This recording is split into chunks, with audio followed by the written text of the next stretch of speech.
1986, the year thrash metal kicked down doors with 3 landmark albums released within weeks, stadium rockers traded spandex for substance, and classic metal legends proved the genre could evolve without losing its teeth. These weren't just songs, they were battle cries that rewrote the rulebook. We've got 15 of them, the tracks from 1986 that defined heavy music but slipped beneath the radar of today's streaming playlists. Number 15, Turbo Lover by Judas Priest.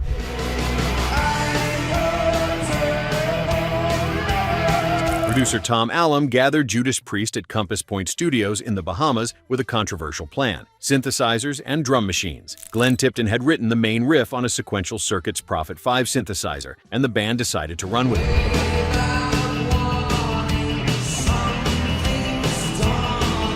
The pulsing synth bass line replaced Ian Hill's traditional thunder, creating the song's most divisive element. Tipton and KK Downing layered their twin guitar harmonies over the electronic foundation, trying to prove metal could evolve without losing its bite.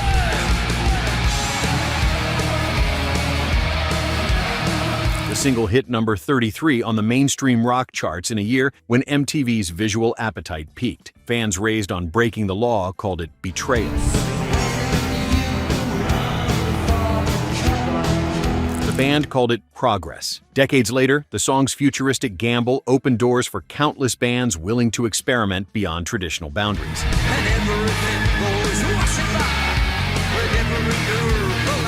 Number 14, Walk in the Shadows by Queensrÿche. Chris DeGarmo grabbed a cassette recorder during soundcheck and captured a riff before it disappeared from his memory. That riff became Walk in the Shadows. At London Bridge Studio in Seattle, engineer James Guthrie pushed the band in an unexpected direction. Fresh from producing Pink Floyd's The Wall, Guthrie told Queensrÿche to forget about radio hooks and build atmosphere instead. An accidental guitar feedback squeal in the intro stayed in the final mix after the band realized it added menace. The track climbed to number 21 on mainstream rock charts, but the real victory was sonic. Jeff Tate's vocals rode waves of tension rather than power, proving heaviness didn't require volume. The Rage for Order sessions established a template the band would perfect on Operation Mindcrime 2 years later, progressive metal that valued mood as much as riffs. Number 13, Shot in the Dark by Ozzy Osbourne. Bassist Phil Soussan brought an unusual riff to the Ultimate Sin sessions, one that Ozzy immediately recognized as his first real shot at mainstream radio. Jakey Lee built the guitar work around Soussan's bass line at Record Plant Studios, creating a glam metal hybrid that straddled Ozzy's dark reputation and the LA hair scene exploding around them. The track marked a deliberate pivot, shorter, hookier, and built for MTV rotation rather than the sprawling epics of the Randy Rhoads era. It worked. The single peaked at number 68 on the Billboard Hot 100, Ozzy's first solo appearance on that chart. The fantasy-themed video about possession dominated MTV throughout spring 1986, introducing the Prince of Darkness to a generation who'd never heard Black Sabbath. Critics dismissed it as selling out, but the song opened commercial doors that Crazy Train had only cracked.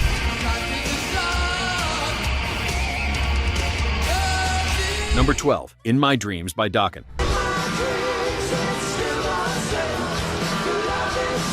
Don Dokken and George Lynch recorded their guitar versus vocal battle at Amigo Studios, with tension between the two bleeding into every take.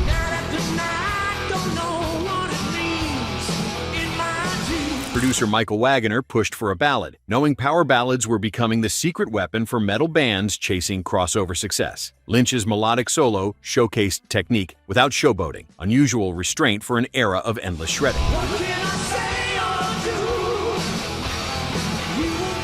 The rhythm section locked into a mid-tempo groove that let radio programmers slot it between harder tracks. The song became Dokken's highest charting single, proving the band could write hooks as sharp as their riffs. MTV added the video to heavy rotation, and suddenly the group that had toured as an opening act was headlining arenas. The album's massive success came despite, or perhaps because of, the creative friction that would eventually tear the band apart.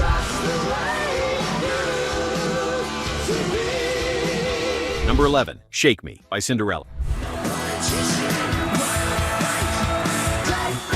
Tom Keifer recorded his raspy vocals at Philadelphia's Studio 4 after producer Andy Johns told him to stop trying to sound pretty.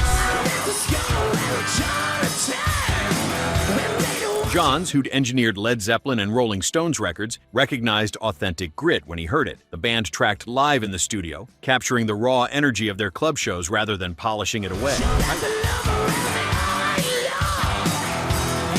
Keifer's slide guitar work nodded to blues legends while keeping one foot firmly in the glam metal moment. The single climbed into rotation on MTV and album rock stations, introducing Cinderella as more than just another hairspray band from the Sunset Strip. Night Songs went on to sell 3 million copies, but Shake Me established the formula: bluesy authenticity wrapped in radio-friendly hooks. Years later, the band's willingness to embrace roots rock while their peers chased pop would become their signature.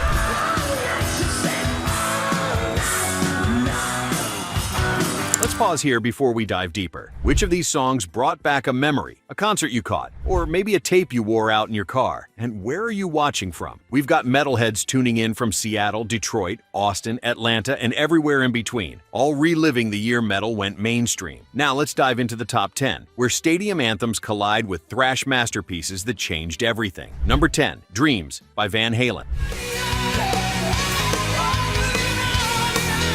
Late one night at his home studio, Eddie Van Halen couldn't stop playing a piano melody that had lodged itself in his brain.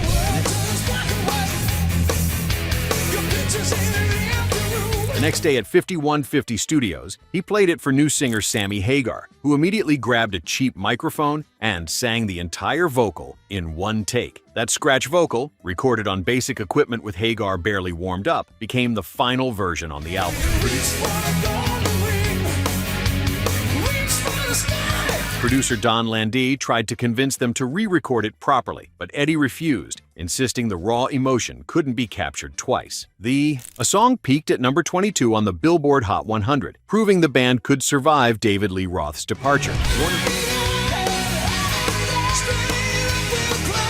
Warner Brothers refused to fund a proper video, so they cobbled together stock footage of the Navy's Blue Angels performing aerial stunts. The cheap clip became an MTV staple and a Navy recruiting tool. For fans divided over Van Hagar, this track became the peace offering that proved Sammy's vocal range opened doors Diamond Dave never could.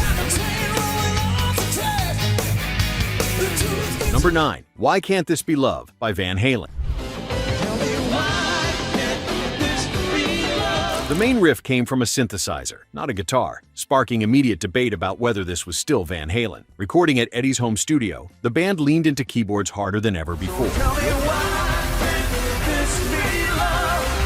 The Oberheim OB8 synth created an infectious hook that Sammy Hagar followed with his vocals, a choice Eddie initially resisted because he preferred counterpoint between instruments and voice. The compromise worked, creating something neither the Roth era nor Hagar's solo career had touched. The single shot to number 3 on the Billboard Hot 100, Van Halen's highest chart position in years. The 5150 album hit number 1 and went platinum within a week, the fastest-selling record in Warner Brothers history at the time. Old fans called it betrayal. New fans called it evolution. The band called it their biggest commercial success. And suddenly the Sammy versus Dave debate had ammunition on both sides. Number 8. Number 8, Damaging Chromixis by Metallica. Sweet Silence Studios in Copenhagen captured nearly a minute of ominous bass intro before the song detonated into the fastest thrash Metallica had recorded. Cliff Burton's melodic bass line weaved classical training through pure aggression, building tension that exploded when James Hetfield's rhythm guitar locked with Lars Ulrich's double bass assault. Producer Flemming Rasmussen needed multiple takes to capture the intensity without losing clarity. The grinding, down-tuned riffs created a wall of sound that proved Master of Puppets' earlier complexity wasn't a fluke. This became Burton's last recorded performance with Metallica, 5 months after the album's release. The tour bus crashed in Sweden, killing the 24-year-old bassist. Damage Inc. transformed from a thrash anthem into a testament, capturing Burton's fingerprints all over a song that defined the band's sound before everything changed forever.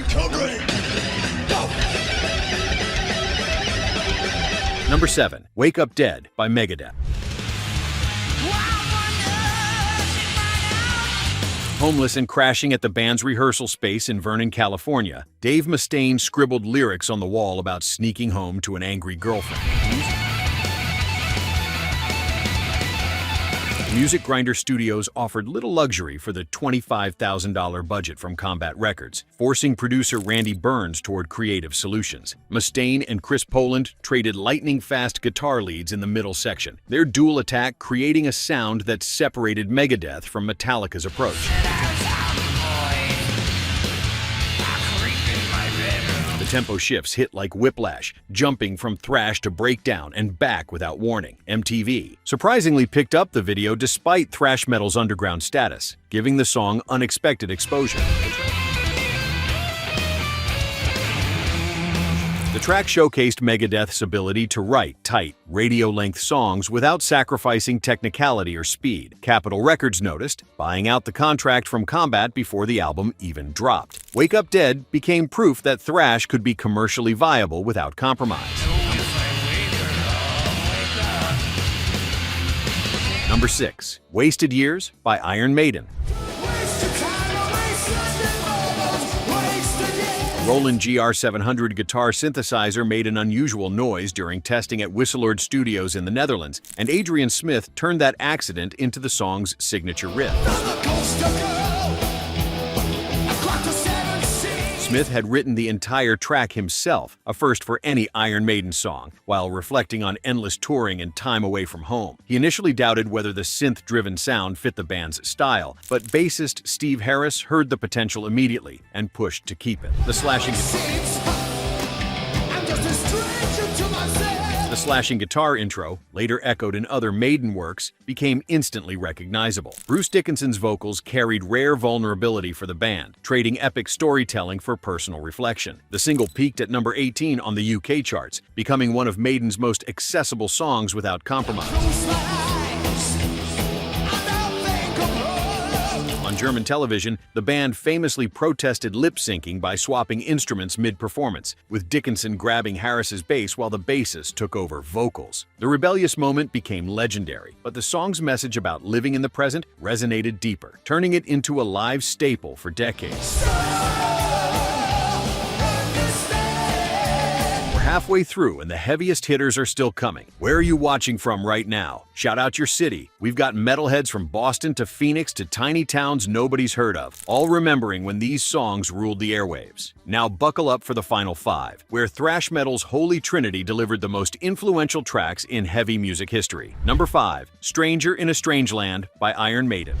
Time sessions pushed Iron Maiden into science fiction territory, and this track drew inspiration from a doomed Arctic expedition and the discovery of perfectly preserved bodies decades. Harris wrote the lyrics after reading about explorer John Franklin's crew, frozen in time beneath the ice. At Whistleord Studios, the band layered guitar synthesizers throughout the arrangement, continuing the experimental approach that split purists from progressives, scored with an anthemic quality that made it perfect for stadiums, while the verses maintained the storytelling darkness Maiden fans expected. The single reached number 22 on the UK charts, and the video featured computer-generated imagery that looked futuristic for 1986, but lasted was the song's haunting melody and the way it proved Iron Maiden could embrace new technology while keeping their narrative-driven metal intact. The guitar synths added atmosphere without overpowering the twin guitar harmonies that remained the band's trademark. Cells by Megadeth.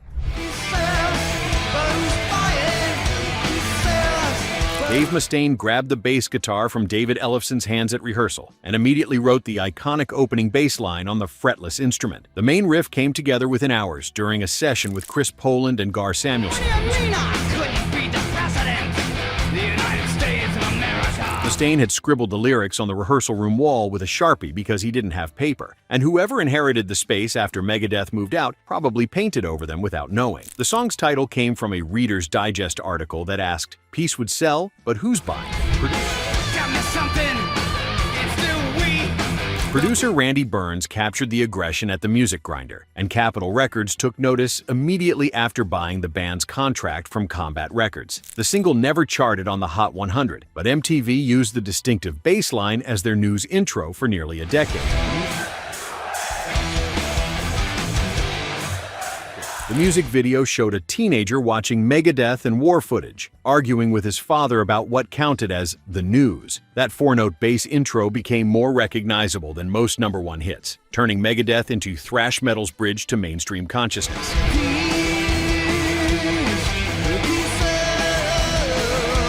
Number 3. Raining Blood by Slayer.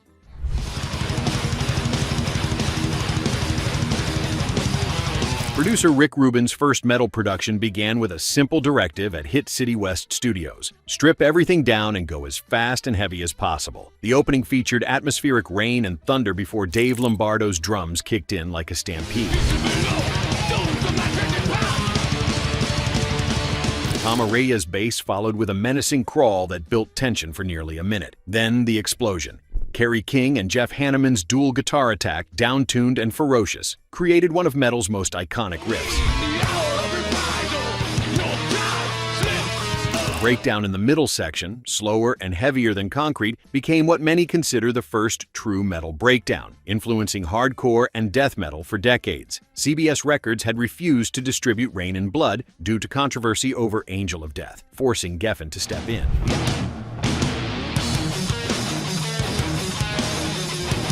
The album peaked at only number 94 on the Billboard 200, but Raining Blood became Slayer's signature closer at every live show. The song's influence spread far beyond its chart position, reshaping what extreme metal could sound like. Even Tori Amos would cover it years later, proving its reach extended into unlikely territory. Number 2. Angel of Death by Slayer.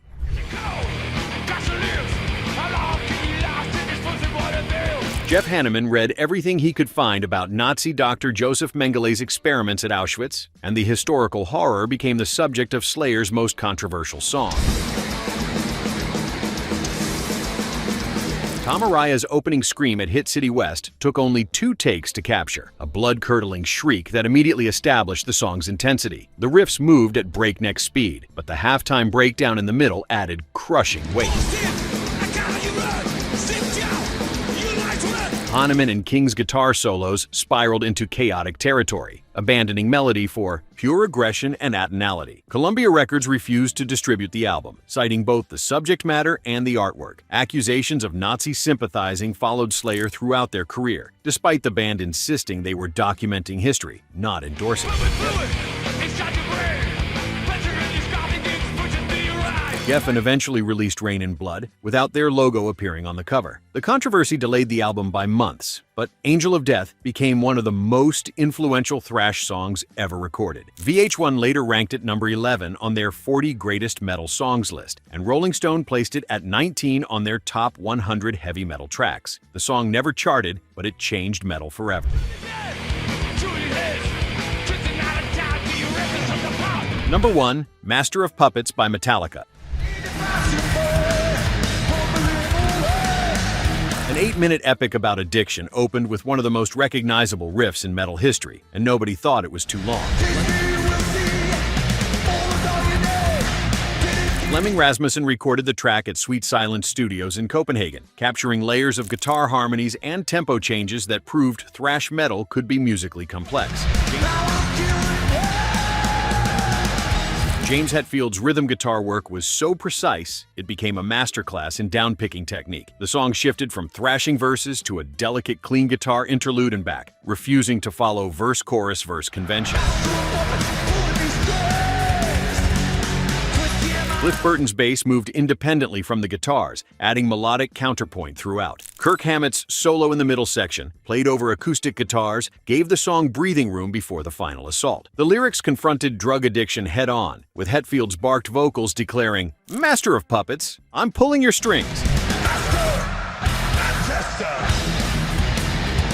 Master of Puppets peaked at number 29 on the Billboard 200 with virtually no radio play or MTV support, an unprecedented achievement for thrash metal. The album's influence reached far beyond its sales figures.